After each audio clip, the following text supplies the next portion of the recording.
हमारे इस चैनल पे आ गए हैं एस फॉर स्टडी में, जो कि आप सब में से बहुत सारे बच्चे हमें यहाँ पे पहले से देख चुके हैं और कुछ नए बच्चे देख रहे होंगे। तो बड़ा ही बढ़िया कंटेंट, बड़ा ही मजेदार चीज आप लोगों के लिए लेके आए हैं। दोस्तों, जैसे कि आप लोगों को पता है कि हम लोग बिहार बोर्ड 2025 का जो फाइनल एग्जाम जो है वो नजदीक आ रहा है। तो इस फाइनल एग्जाम में हम आपके लिए एक बहुत ही कीमती, बहुत ही उम्दा चीज लेकर आ रहे हैं। जैसे कि आप हमारे ये स्क्रीन पे भी देख पा रहे होंगे, बिहार बोर्ड फाइनल परीक्षा, और थंबनेल में भी स्पष्ट ये चीज लिखा हुआ दिखाई दे रहा होगा। और मैं यहाँ पे इतना बेहतरीन कंसेप्ट में, इतना इजी वे में आपको सिखाऊंगा कि सारी चीजें जो है वो आपको एकदम से ध्यान में आ जाएगी और सारी चीजें याद हो जाएगी। तो चलिए बच्चों, स्टार्ट करते हैं आज का ये सेशन। अगर आप हमारे इस चैनल पे आए हो तो प्लीज वीडियो को अच्छे से देखिएगा, वीडियो को लाइक कीजिएगा, चैनल को सब्सक्राइब कीजिएगा। तो दोस्तों, आज हमारा ये पहला क्लास है 12th का मैथ का, है ना। इसमें हम लोग, जैसे कि आप सब जानते हैं कि बिहार बोर्ड जो है 50 नंबर का, बिहार बोर्ड जो है हमारा वो 50 नंबर का ऑब्जेक्टिव का एग्जाम लेता है ना। कितना नंबर का? 50 नंबर का ऑब्जेक्टिव का एग्जाम लेता है। टोटल हमारा 100 नंबर पूछा जाता है, जिसमें से 50 नंबर ऑब्जेक्टिव है। तो अगर आप ये ऑब्जेक्टिव क्वेश्चन को भी पढ़ लेते हैं तो आप पास कर सकते हैं, या इवन 50 में 50 ला सकते हैं, क्योंकि आपका जो क्वेश्चन है वो टोटल 100 मार्क का सेट होता है। तो चलिए स्टार्ट करते हैं दोस्तों। जैसे कि आज हम लोग बहुत ही आसान टॉपिक अलजेब्रा का चैप्टर जो मैट्रिसेस है, जिसके बारे में आप सब अगर पढ़े होंगे तो जानते भी होंगे। ये मैट्रिसेस जो है बड़ा सिंपल सा चीज है, बड़ा सा अटपटा सा चीज भी है। तो चलिए आज हम लोग ये मैट्रिसेस का देखते हैं दोस्तों। ऑब्जेक्टिव टाइप क्वेश्चन लेवल 1 है ना, लेवल 1 दे रहे हैं। अभी हम दोस्तों लेवल 1 दे रहे हैं, धीरे धीरे हम लोग लेवल को बढ़ाते जाएंगे। जैसा कि आप देख पा रहे होंगे कि आपके स्क्रीन पर एक क्वेश्चन लिखाया होगा कि if a is equal to x comma y. X comma y क्या है? तुम्हारा एक आव्यूह है, एक मैट्रिसेज है ना, जिसका ऑर्डर, अगर आपसे पूछे कि इस मैट्रिक्स का जो कोटि है वो क्या है, तो क्या जवाब दोगे कि सर इसमें जो है वो दो, है ना, स्तंभ है और एक पंक्ति, है ना, जो इस तरह से लेटा हुआ होता है। इसको क्या बोलते हैं? पंक्ति बोलते हैं। और जो हॉरिजॉन्टल लाइन होता है उसको स्तंभ बोलते हैं। इसको हम लोग क्या बोलते हैं बच्चों? रो बोलते हैं। और ये वाले लाइन को हम लोग कॉलम बोलते हैं। तो चलिए, ए बराबर दिया है, बी बराबर भी गिवन है और एक्स बराबर गिवन है। कितना आसान सवाल आपसे पूछा जा रहा है कि देन बताएं कि ए बी सी का वैल्यू क्या होगा। जो आपके पास चार ऑप्शन दिखाई दे रहे होंगे आपके स्क्रीन पर, ये चार ऑप्शन है ना। आप चाहो तो वीडियो को पहले रोक सकते हो, यहां से आप इसका जवाब दे सकते हो और फिर आगे बढ़ सकते हो, है ना बच्चों। बढ़िया है। चलिए, ए बी सी, यहाँ पे देखो लिखने की आवश्यकता नहीं, सारा चीज जो है हम आपको यहाँ पे स्पष्ट तरीके से, स्पष्ट वे में हम आपको दिखाएंगे। आपको ये सारी चीजें जो है वो समझ में आएगी। देखिए, ए बी सी का वैल्यू गिवन है ना दोस्तों, ए बी सी का वैल्यू यहाँ पर गिवन है। तो कितना आसान ये सवाल हो गया है कि ए का मल्टीप्लाई, अगर हम इसका सॉल्यूशन करने जाए तो ए का मल्टीप्लाई दोस्तों बी के साथ करेंगे। तो हम दो मैट्रिक्स का मल्टीप्लिकेशन कब करते हैं? जब हम देखते हैं कि उस मैट्रिक्स में पहले वाले मैट्रिक्स है ना, जो पहला वाला मैट्रिक्स है, अगर उसका ऑर्डर m इंटू एन हो और दूसरा मैट्रिक्स जो है वो n इंटू बी। याद रखिएगा, मल्टीप्लिकेशन में जो है ऑर्डर भी मैटर करता है ना। गुना में ऑर्डर बहुत मैटर करता है, याद रखिएगा। इस पहले वाले पंक्ति का जो स्तंभ है वो दूसरी पंक्ति के बराबर होना चाहिए। अगर पहले पंक्ति का स्तंभ दूसरे के पंक्ति के बराबर नहीं हो पाता है तो हम उसका मल्टीप्लिकेशन नहीं कर सकते।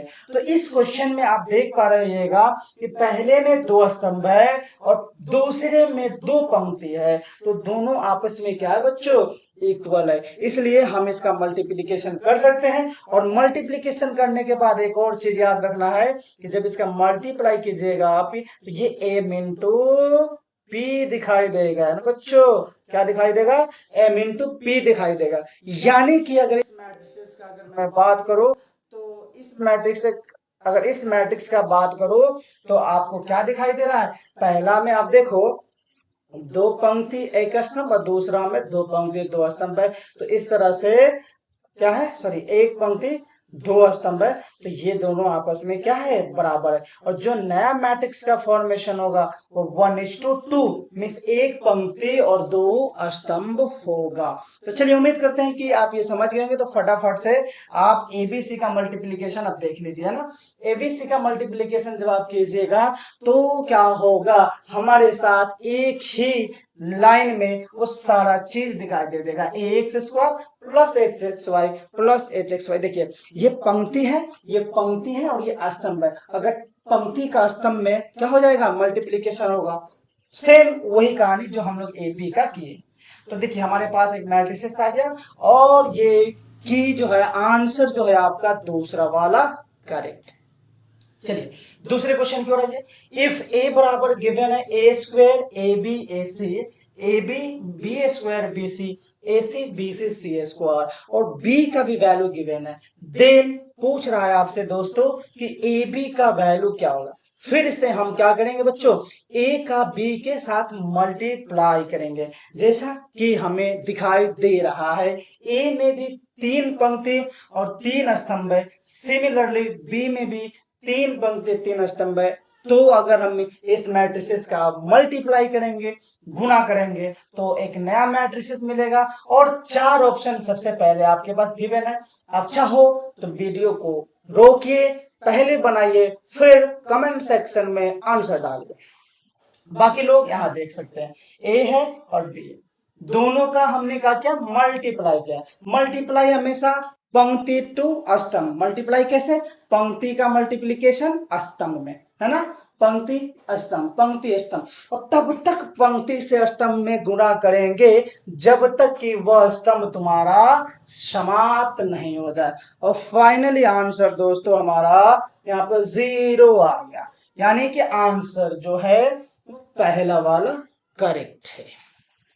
ठीक है दोस्तों, चलते हैं आगे बढ़ते हैं इसी तरीका से तीसरे क्वेश्चन की ओर।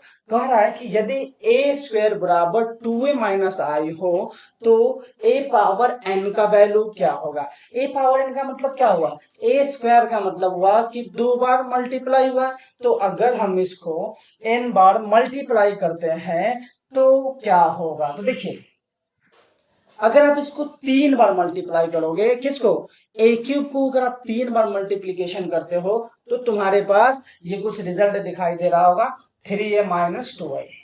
अगर आप इसे 4 बार मल्टीप्लाई करोगे तो आपको एक रिजल्ट दिखेगा 4a माइनस 3i। तो यहां से बच्चों हमारे पास एक पैटर्न मिल गया देखने को। यहां से हमें एक पैटर्न का पता चला, क्या पता चला कि अगर a³ था तो वो 3 जो है ना वो नीचे में आ गया। देखो a³ था तो 3 नीचे में आ गया। सिमिलरली a4 था तो 4 नीचे में आया और माइनस में जो आइडेंटिटी के साथ है एक कम हो गया।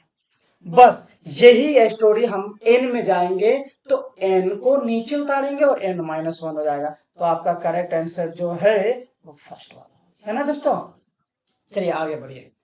चलिए सेम क्वेश्चन है, ये आपके लिए होमवर्क रहेगा, आप इसे घर से बनाइएगा और हमें कमेंट सेक्शन में बताइएगा। चलिए नेक्स्ट क्वेश्चन, ये भी सेम है, ये तुम्हारे लिए मैं छोड़ता हूं, ठीक है।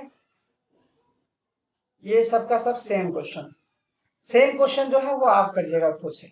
चलिए ये एक नया क्वेश्चन, नया क्वेश्चन क्या है, ए का आई का वैल्यू गिवन है, ई का वैल्यू गिवन है। तो आपसे पूछ रहा है कि ए प्लस बी पावर 3 क्या होगा। तो दोस्तों यहाँ पे आपको सबसे पहले ए आई प्लस बी का वैल्यू निकालना पड़ेगा, जो कि हमें पता होना चाहिए।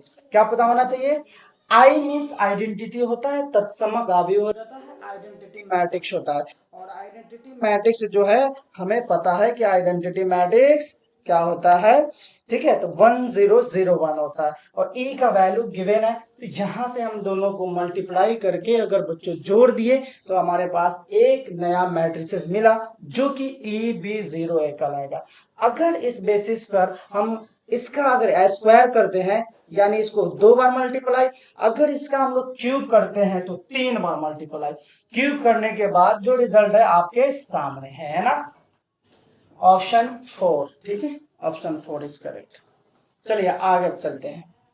ये बड़ा ही मजेदार क्वेश्चन है परीक्षा के पॉइंट ऑफ व्यू से, है ना। बहुत बार ये क्वेश्चन सब्जेक्टिव में भी पूछा जाता है और बहुत बार ये क्वेश्चन जो है वो ऑब्जेक्टिव में भी पूछा जाता है। बहुत बार ये क्वेश्चन सब्जेक्टिव में भी पूछा जाता है, बहुत बार ये ऑब्जेक्टिव में भी पूछा जाता है। जैसे एक्स वाई जेड है, एक मैट्रिसेस है, मतलब इसमें एक पंक्ति और तीन स्तंभ है। कितना है? एक पंक्ति और तीन स्तंभ है। उसी तरीके से इसके साथ जो मल्टीप्लाई है उसमें तीन पंक्ति और तीन स्तंभ है। जबकि अगर तीसरे वाले मैट्रिसेस का बात करूं तो उसमें तीन पंक्ति एक स्तंभ है। तो कभी भी तीन मैट्रिक्स का एक बार मल्टीप्लाई नहीं होगा। तो हमें सबसे पहले क्या करना पड़ेगा, एक बार में दो मैट्रिसेस का मल्टीप्लाई करना पड़ेगा और अगेन उसके बाद जो है हम लोगों को तीसरे मैट्रिसेस का मल्टीप्लिकेशन करना पड़ेगा। तो देखिए कैसे करेंगे, आप देखते जाइए सिर्फ कैसे करेंगे।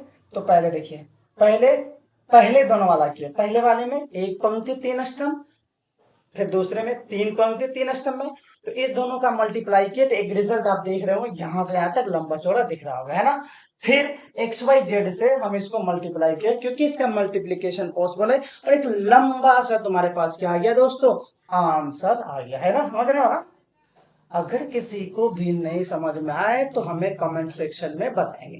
बहुत ही स्टैंडर्ड लेवल का ये क्वेश्चन सब है। अगर इन क्वेश्चन को आप कर लेते हो तो फिर किसी भी तरीके के क्वेश्चन को कर सकते हो। और अगर आप में से कोई ऐसे विद्यार्थी हो जो कि बिहार बोर्ड से हो और जिनको लगता हो कि नहीं सर आप हमें पूरा पहले थ्योरेटिकल पढ़ा दीजिए, तो आप हमें ये चीज भी कमेंट सेक्शन में बताइएगा, है ना। हम आपको ये चीज थ्योरेटिकल वे में भी पढ़ा दें। ठीक है दोस्तों, आगे चलते हैं।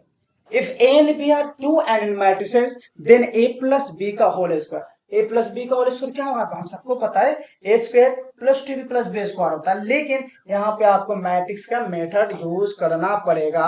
और मैट्रिक्स का मेथड क्या बताए थे थोड़ा देर पहले कि ए इंटू बी इंटू ए दोनों इक्वल नहीं है, क्योंकि यहाँ पे इसका ऑर्डर चेंज हो जाता है ना दोस्तों। चलिए आगे बढ़ते हैं।